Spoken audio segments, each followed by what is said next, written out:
everybody. Welcome to another episode of Cynical Marketers. Thank you for joining us. Welcome if you're here. Thank you. We appreciate it. Oh, yeah. Hey, Lance.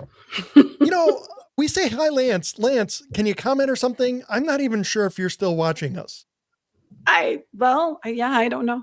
So we're early in this one. That'd be a quick dropout for somebody, but we'll see. Today, we're going to talk about a study that was just released within the last couple of days that I found interesting because it's in my wheelhouse. It's about brand. And Google did this study with a company called Tracksuit.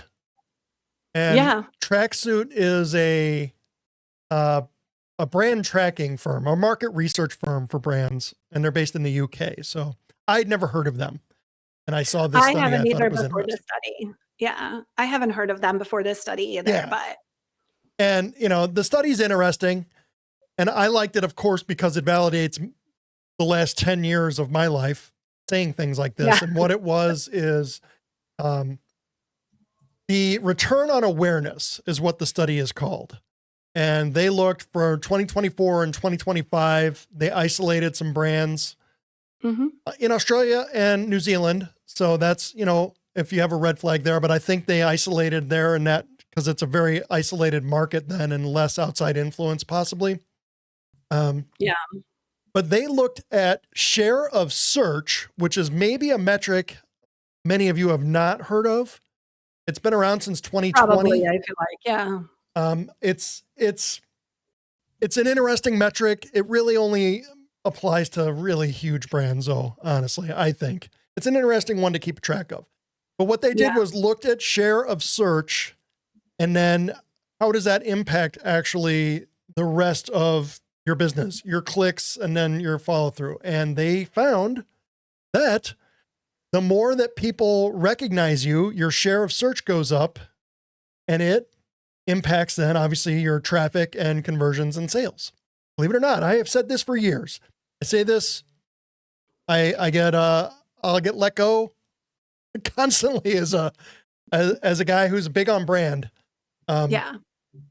I feel this is so valid. This has to be so validating for you, Mike. I have worked with you since 2015, right? So we have known each other that long, and you were a CMO at that time when we met. And so I feel like this is something that you have been truly built a foundation on. This is what our business foundation is built on. And we preach this, and I've been I know you've been saying this a lot longer than me. I've been on the retention side, but you've been on the brand and the strategy and the acquisition side. And so when I saw this, because you shared it with me, I was like, this is just so damn validating for you. It has been something that you have felt very strongly about for a very long time, and rightfully so. Yeah. And it's hard to show it because this is something for me, it just has always been intuitive. I think that the more someone's aware of you, because, think about how somebody does a search, whether it's a Google search or an AI search, whatever. If they get a list of options that show up, if they recognize a name in there, they're probably going to click on that one. Oh, I recognize them. I've never heard of these other two. I'm going to go with the one that I've heard of. To me, it's just always doesn't that just make sense to everybody?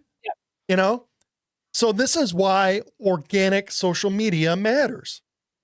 Because that's what organic social media does. Organic social media is not a conversion channel. It is awareness and trust. So that when you show up in these other places, because you need to do those other things, you need, of course, an SEO strategy, a paid strategy, right? A retention strategy. You have to do everything. We call it the 360 degrees of marketing, right? This is our thing. You have to do it all, but you build a brand so that you are recognized. And then that brand that is recognized weathers algorithm changes, it weathers that big budget increase from one of your competitors, a change in the Google algorithm or an AI search now doesn't show you, it weathers that stuff. And that's why this is so important. I am thrilled to see this. I doubt it's going to make a big splash anywhere. I was going to send this to a brand I was working with recently because their CFO said, we're not going to invest in brand. That doesn't do any good. Yeah. I know, which is crazy, right? Like it's just so, and I think people want the quick, the 10x thing that we always talk about, right? They want the instant gratification. They want the instant return. They want to, get this, get like they want the magic thing that gives them revenue without thinking long-term strategy. And some of the short-term stuff can definitely boost your revenue, but that's not the thing that keeps you in business. Yep. We've talked about this on the retention side. Why does the from matter more than the subject line? That's Yeah. branding. That That's is your your brand, brand. and people just don't get it. Yep. I I know, and it's so frustrating. And the problem has been in the last 16 years, let's say since about 2010-ish, because everything switched to calling it digital marketing, right? We've got all this data and metrics and, we can track absolutely everything. So the CFOs and CEOs that are around now came up through the ranks in those days when everything could be attributed, every click. Can't really do Yeah. that now. We don't have Yeah. good data on You that. don't have that. Yeah. But those guys are going to lag behind it. Their knowledge always lags whatever's happening in reality. And then Yeah. that's at a business size that has a CFO.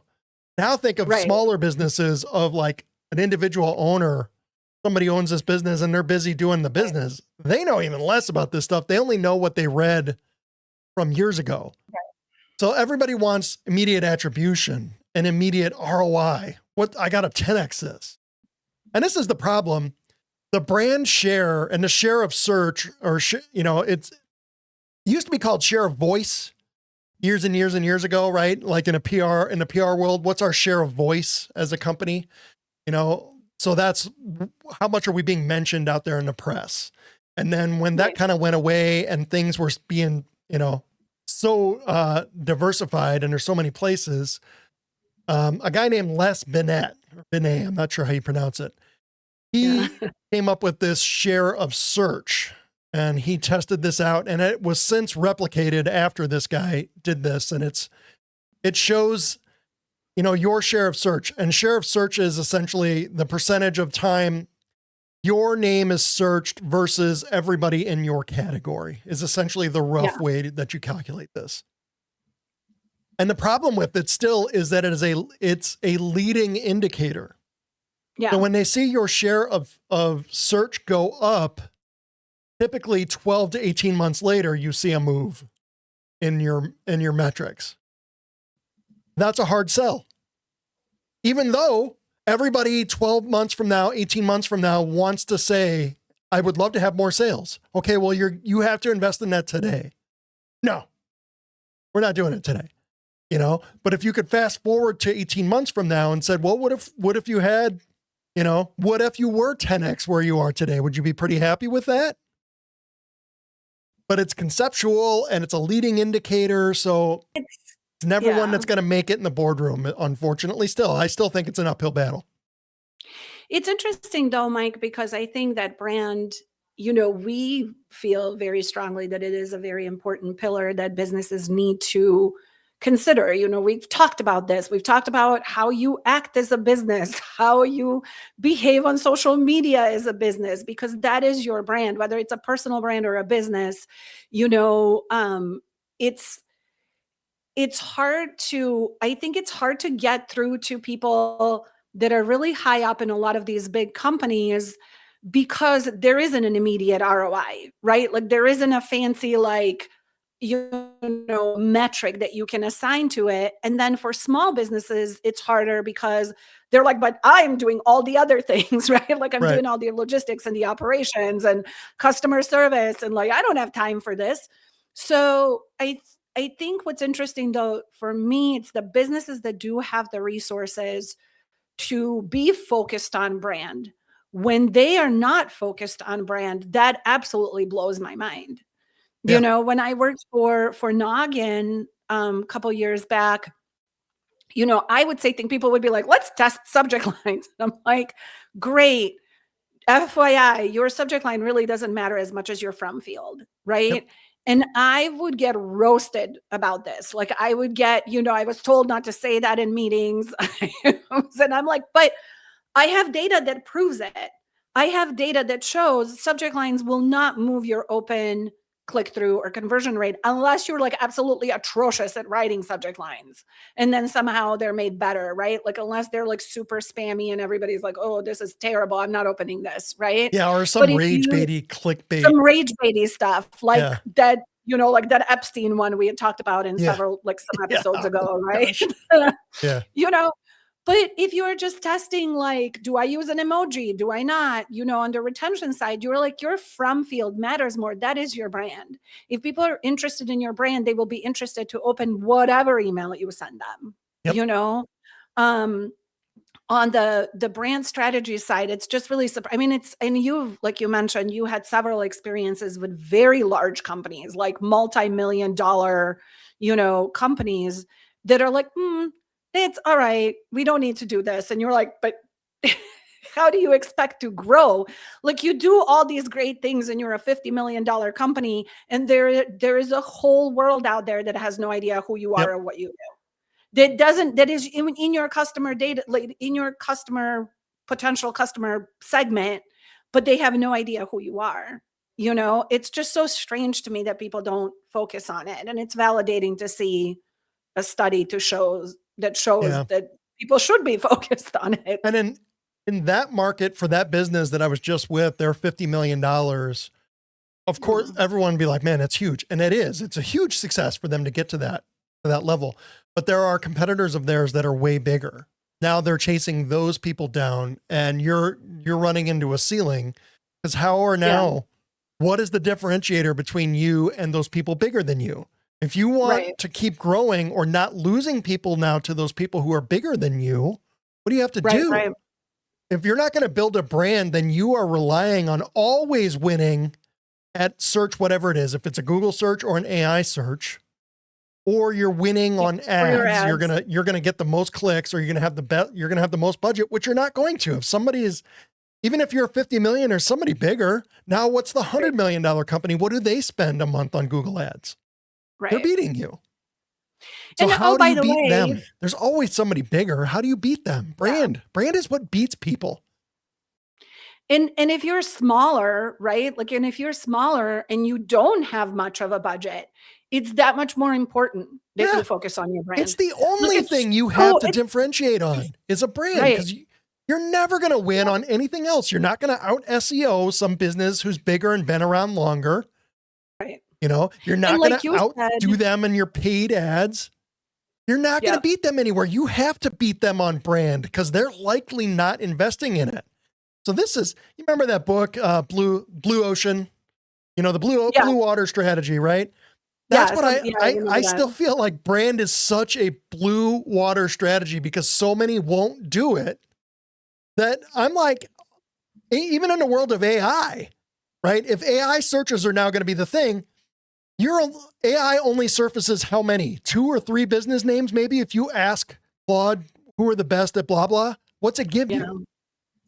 Yeah. Right. It's interesting. I mean, it's interesting too that you bring up AI, Mike, because we talked about this again several episodes ago for anyone that may be around and listens to us.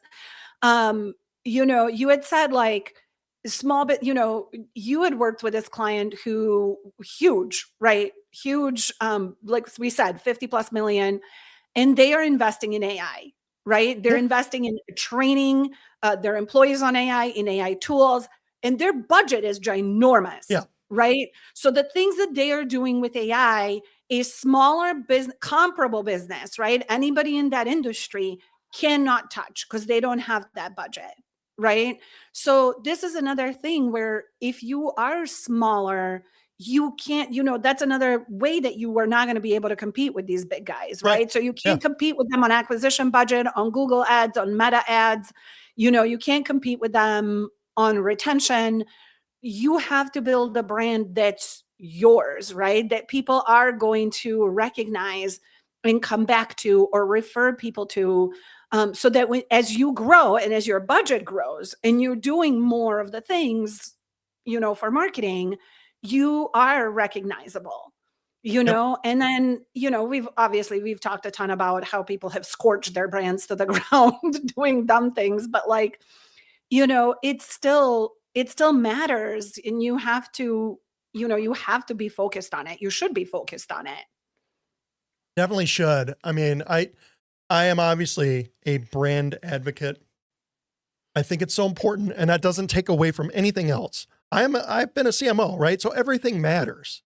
It matters. But for me, like, businesses who really get their brand right, Yeah. they're the ones who win. And you look at all these other brands, and you always bring up the brand names that you know. But then Right. I'll hear a CEO or a CFO or somebody be like, well, yeah, it worked for them. Our business doesn't work that way. And you're like, yes, it does. Yeah. Yes, it does. People are people. You have people as customers. It's the same thing. We're all animals, right? Like you just recently, I love this. We were going to do an episode about it too, because I love this story for you. Recently had to make an insurance change on auto Yes. insurance, right? Yep. And you went with somebody who has commercials that are universally loathed, but you knew who they Yes. were, and you went to check Yeah. them out and found that Liberty. you're like, yeah, I Yep. hate those commercials, but I knew who they were. So I'm like, hey, I'm going to go, I don't know. Let me go see what they've got. Yeah. Right. So you knew to Yeah. check them. And then you found out, oh, price, like this actually works for me, right? Like you knew who they were and you went and checked it. I mean, this is the thing though, too. I did, right? And I'm so annoyed with their ads. It's Liberty Mutual, right? Like the Liberty Bibberty can literally it makes my skin crawl. Yeah. It's worse than like the old Geico caveman commercials. Really dating myself. Ooh. But I loved Geico you Cavemen. know, I thought those guys were great. I hated them. But Loved them. anyway. I don't know if you remember, they had their own TV show for a brief time, and then the writer's strike No. killed that show. They had a sitcom. They did a No idea. sitcom of Geico Cavemen. Oh my God. No, that's wild. Loved it. I know. That's terrible. No, but I really just like, this is one of those things where like, then the price drives that, right? But Yeah. like you said, I knew that this was another company I should look at because I recognize the brand. As much as I hate their messaging, I think people feel similarly about Flo from Progressive or whatever, right? Like she's been in commercials forever, or Jake from State Farm. But look at how many people and brands I can name, right? Because of their messaging and their focus on branding, Yep. right? Like how many Jake from State Farm commercials have you seen? Like how many, Flo at Progressive commercials have you seen? Like you recognize these brands, and because as annoying as some of their messaging is, it works, it aligns with their brand, right?